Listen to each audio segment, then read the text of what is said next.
Berzoborotko, le 31 mai 1995 à Paris. Donc, janvier, février 44. Février 44, vous êtes à Montluc. Je suis à Montluc, janvier 44. 44. Et vous partez Et je pars à Drancy. Je crois ça doit être à la fin du mois. Vous savez que Drancy est une étape vers... Ah oui, là, Drancy n'avait plus aucun secret pour nous. Drancy était le lieu d'où partaient les transports. Je ne suis pas resté longtemps à Drancy, je suis resté quelques jours et je suis parti avec le convoi 67 le 3 février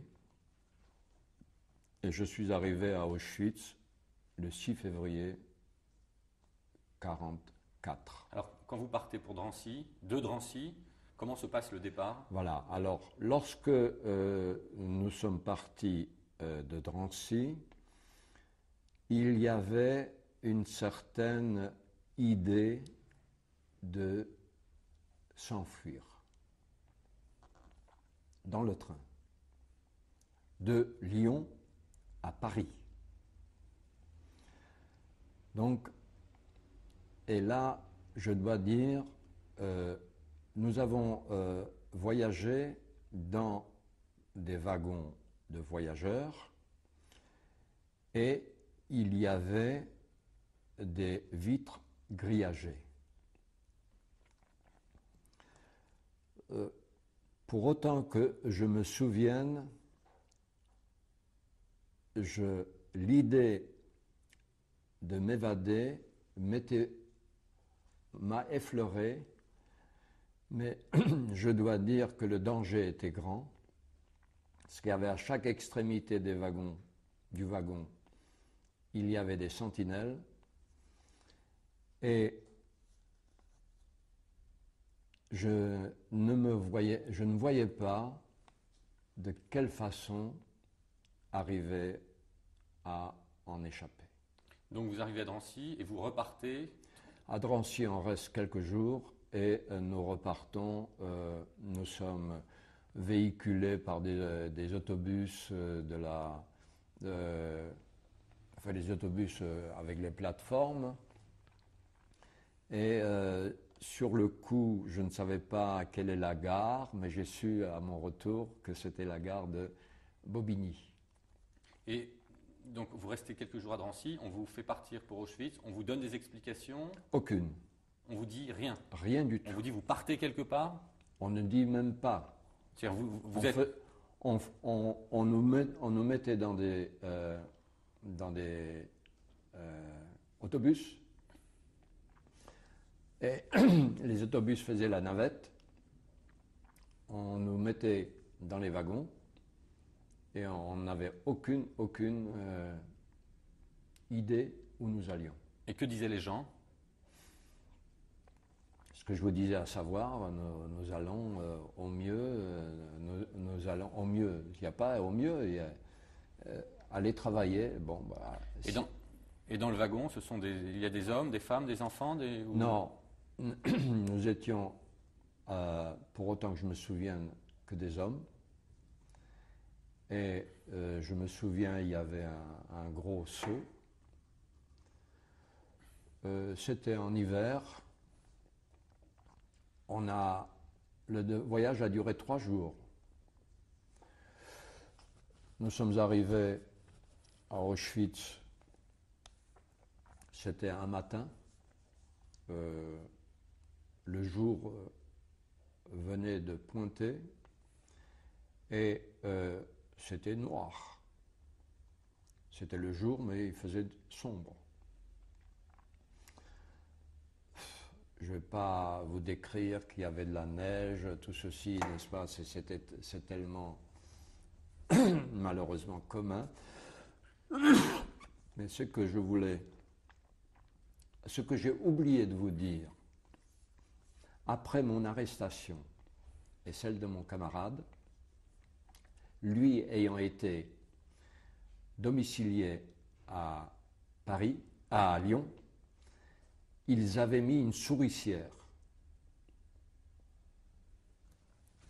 Et c'est là, ils avaient mis une souricière et on avait dans la chambre qu'occupait mon ami Roger Appel. Là, la milice avait fait une souricière. Et je voudrais donner une information, ou plutôt un récit, compléter le récit précédemment, à savoir que la vie est faite vraiment avec des hasards. Mon camarade Roger Appel avait prêté un jour 300 francs à un réfugié à Lyon.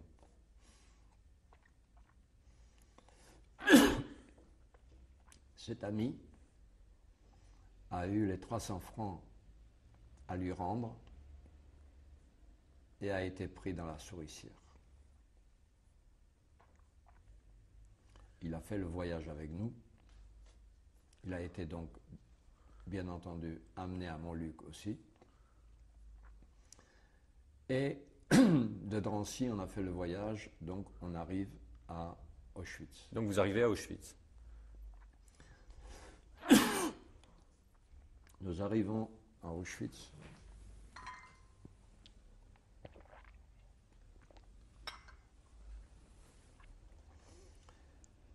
Et à Auschwitz, on nous fait mettre en file indienne. Il fait nuit, le jour commençait, mais la clarté n'était pas au rendez-vous. Il y avait des lampes, enfin, et en file indienne, c'est là qu'on passe ce que l'on appelle par la suite, on savait que c'était une sélection, mais nous n'avions aucune idée de ce qui nous attendait. Les uns allaient à gauche, les autres allaient à droite, et dans le fond, il y avait des camions qui chargeaient les gens qui n'étaient pas mis de côté. Le tout venant allait vers les camions, et les sélectionnés allaient dans un groupe. Et c'est là que je voulais insister sur l'aspect du hasard de l'existence. Cet homme, c'était un homme d'une 50aine d'années, pour nous était âgé. Il était pris avec le groupe, il était avec nous, on était et comme il voyait là-bas des gens qui montaient sur les camions et qu'il pensait que nous allions obligatoirement aller à pied, il quitte notre groupe et il rentre dans le camion. Et après, nous avons su ce que c'était. Il est très important. C'est un aspect de l'existence. Peut-on appeler ça destinée? Peut-on appeler ça je n'en sais rien? Mais enfin, ceci m'a marqué beaucoup. Et une fois la sélection terminée, nous marchons et c'est là que nous entrons dans un camp. Nous sommes mis, on était peut-être 140 ou 150, on était un nombre assez important. Nous avons été mis dans le bloc 11 et en quarantaine. Ça, on nous l'a dit parce que c'était des déportés qui s'occupaient de nous. C'est là qu'on a pris connaissance avec le vêtement rayé. Et ceux qui s'occupaient de nous pour nous indiquer le lit, enfin l'emplacement, n'est-ce pas, où nous couchons, la distribution du litre de soupe, c'était tout ça des déportés. Nous n'avons pas vu des SS. Et comme je parle yiddish, j'ai pu donc m'entretenir et entrer en communication rapide avec qui étaient mes camarades. Et lorsque j'étais dans la quarantaine, je savais une chose, qu'il il vaut mieux avoir un métier. Ne pas être médecin, ne pas être... Et comme je savais travailler le verre, je savais couper le verre, je me suis déclaré peintre vitrier. Et nous sommes restés là-bas au moins une quinzaine de jours. En quarantaine. En quarantaine. Je me souviens et mon ami avait des notions d'horlogerie. Il s'est dit, mécanicien de Feinmechaniker, c'est-à-dire il travaillait il faisait de la mécanique de précision. Voilà. Et pendant notre séjour là-bas, de temps en temps, on venait demander certains métiers. Et il s'était présenté à ce moment-là comme candidat, et c'est à ce moment-là que nous nous sommes séparés. Et je n'ai plus jamais eu de nouvelles de lui. Lui était parti, il avait quitté le camp. Et moi, je suis resté. Et finalement, là-bas, on est venu chercher un nombre de personnes. Et c'est comme ça que je suis rentré dans le commando l'Union, en tant que peintre vitrier. Alors là, j'ai quitté le bloc 11 et je suis rentré dans le bloc 4. Et dans du bloc 4, le matin, nous allions travailler. Et comme c'était une usine qui venait de se construire, qui venait de s'aménager, moi je ne savais rien, si ce n'est que c'était une usine toute neuve. Et là, nous travaillions, elle produisait, cette usine, des détonateurs d'artillerie. Par la suite, j'ai entendu des bruits que c'était une usine qui appartenait à Krupp. On savait qui était Krupp. Et le travail était donc dans une usine.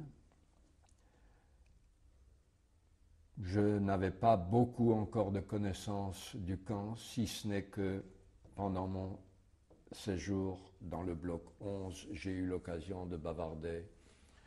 Et alors, ma première question a été, mais où sont passés les autres? Ça, c'est quand vous êtes encore en quarantaine?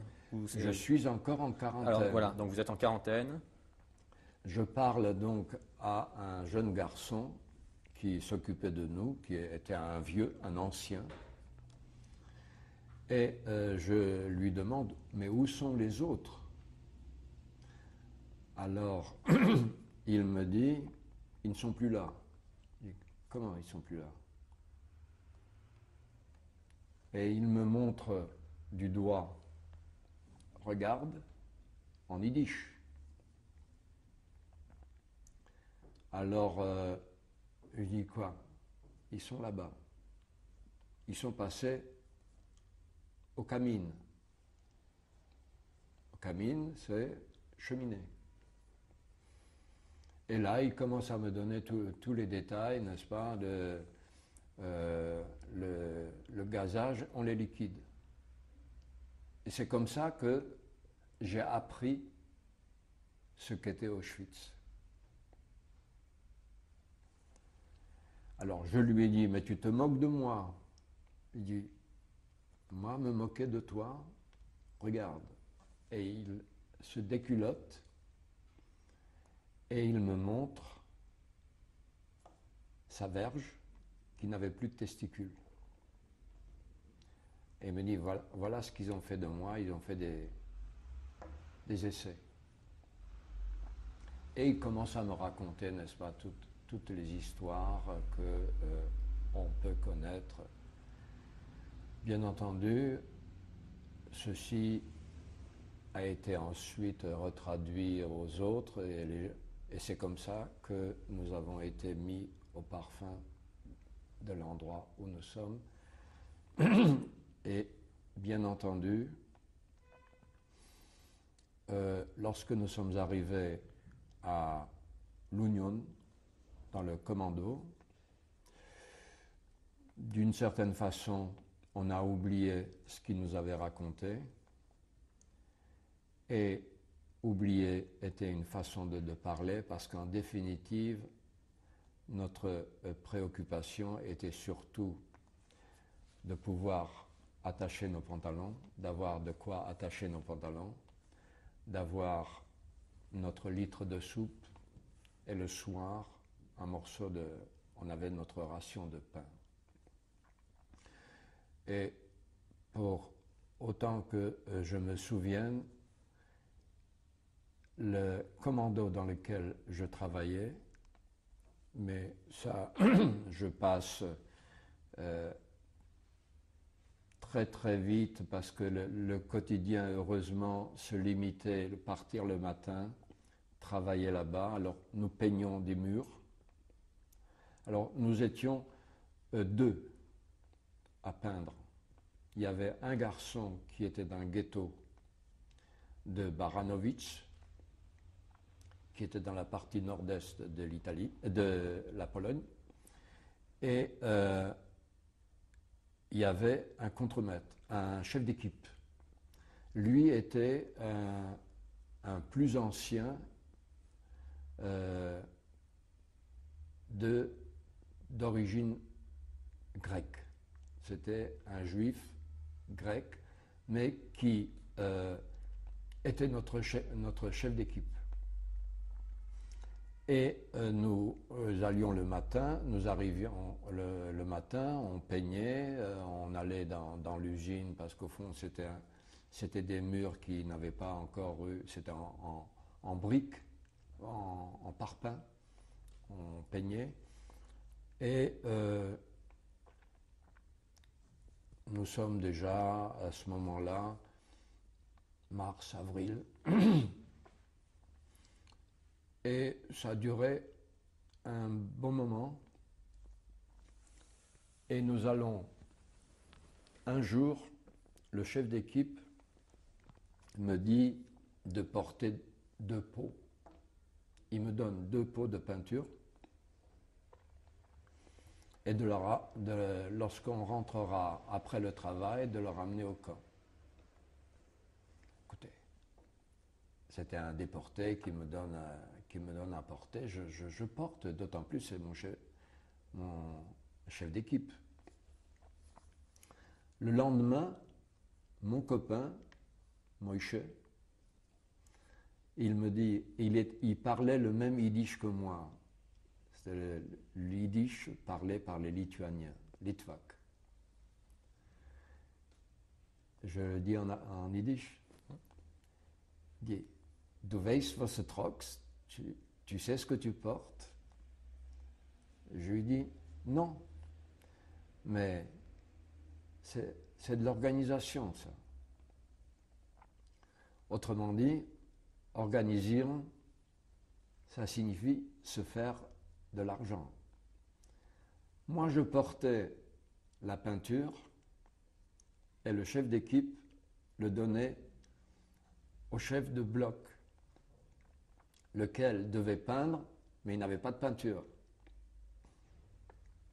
Alors, il me dit, si on t'attrape, c'est toi qui vas recevoir les coups. Alors je dis au chef d'équipe, le surlendemain, tu ne me donneras plus de peinture, je ne porte plus. Et c'est comme ça que je me suis retrouvé quelques jours après, au lieu de faire de la peinture, je travaillais dans des presses de bakélite où on faisait on injectait de la bakélite et c'était la pièce maîtresse du détonateur. Et autour de laquelle était fait tout le système de déclenchement de l'étincelle.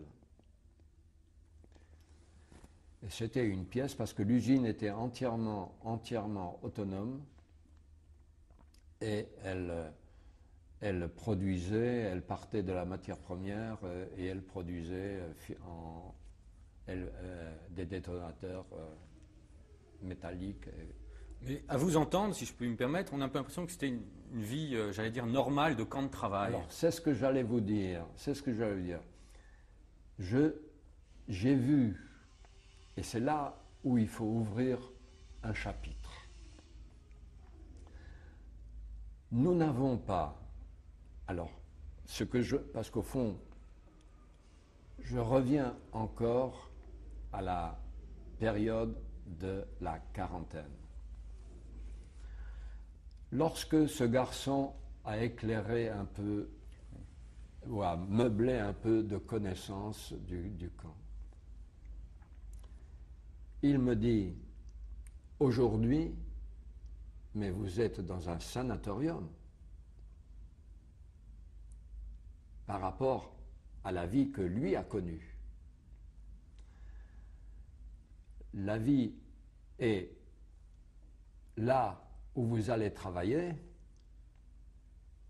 ça n'a rien de commun avec ce qui existait jusqu'alors.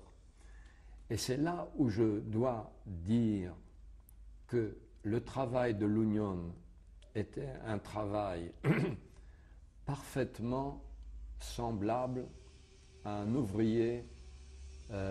Les STO, par exemple, subissaient la même chose. La seule chose qui différait, n'est-ce pas, d'un STO, c'est que lui ne risquait pas la chambre à gaz, le cas échéant. Et nous allions au travail, nous rentrions du travail, et c'est après coup que je peux parler de l'existence telle que nous la menions, qui était une existence que lui appelait sanatorium.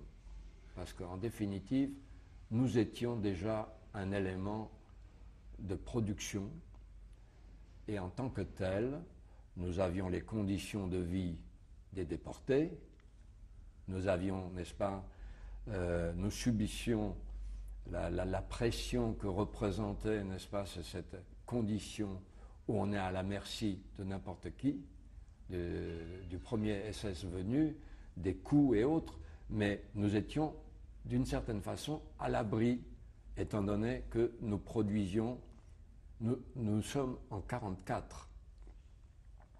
Et c'est une condition de travail que lui appelait sanatorium, parce qu'en définitive, nous travaillions, on était plus ou moins bien nourris, plutôt mal nourris, mais on avait un minimum d'assurance de pouvoir travailler. Et le son, ça passe? Oui, allez-y, continue. Oui, oui. Et par conséquent, nous avions l'avantage d'être chauffés nous avions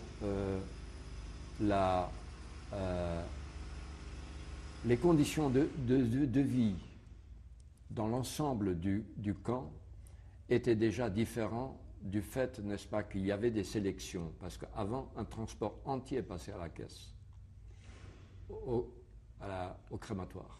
Vous êtes arrivé à une époque où vous deviez soutenir l'effort de guerre de l'Allemagne. Voilà, voilà. Et mon ami, un ami avec lequel je partais le matin, je rentrais le soir, qui lui avait une position d'une certaine façon très avantageuse parce qu'il arrivait à monnayer son métier qui était graveur sur métaux. Et en tant que tel, n'est-ce pas, il gravait par exemple pour les SS, il gravait sur du métal, des bijoux. Et ces bijoux-là provenaient en général du commando qu'on appelait le Canada. Et le commando du Canada était le commando du triage des effets, parce que tous les effets étaient laissés dans les wagons, ou du moins abandonnés au moment où on est descendu du wagon. Et ce sont ces bagages qui ensuite étaient triés par le commando Canada. Et c'est par le commando du Canada qui était alimenté en majorité tout le circuit de négoce qui circulait à l'intérieur du camp. Mais je dois préciser, et c'est fondamental, c'était une certaine catégorie de détenus qui étaient des gens, enfin des juifs qui venaient du ghetto, qui avaient déjà une lourde expérience de ce que était, n'est-ce pas, la férule, de vivre sous la férule allemande. Et ces gens-là arrivaient à s'organiser. Mais attention, c'était un très très petit pourcentage de détenus. Mais être dans le réseau de négociation permettait de survivre. Oui, mais ce n'était pas donné. Il y avait de temps en temps, il y en avait un ou deux, Mais j'aimerais revenir à l'époque, au moment de la quarantaine. À quel moment tout va basculer? À quel moment vous allez réaliser que Auschwitz n'est pas un camp normal, qu'il y a quelque chose... C'est le garçon qui a fait mon éducation lorsqu'il s'est déculotté et il m'a montré. Alors là, je n'avais plus aucune... Parce que ce détail permettait... Parce que cela permettait d'authentifier ce qu'il venait de dire sur les chambres à gaz et les fours crématoires. Oui, mais nous ne savions rien lorsqu'on est arrivé. Au camp, à Drancy, on ne savait rien de tout ça. Il est important, n'est-ce pas, de savoir d'abord... Alors, moi, je parle maintenant avec tout ce que j'ai appris par la suite. Alors, le tout est de savoir s'il faut dater mes connaissances par rapport aux réalités. Parce que vous comprenez, maintenant je vous parle, n'est-ce pas, avec tout ce que j'ai appris, mais je ne peux pas à l'époque vous dire que je le savais comme je vous le raconte maintenant. Alors justement, on va s'arrêter. On va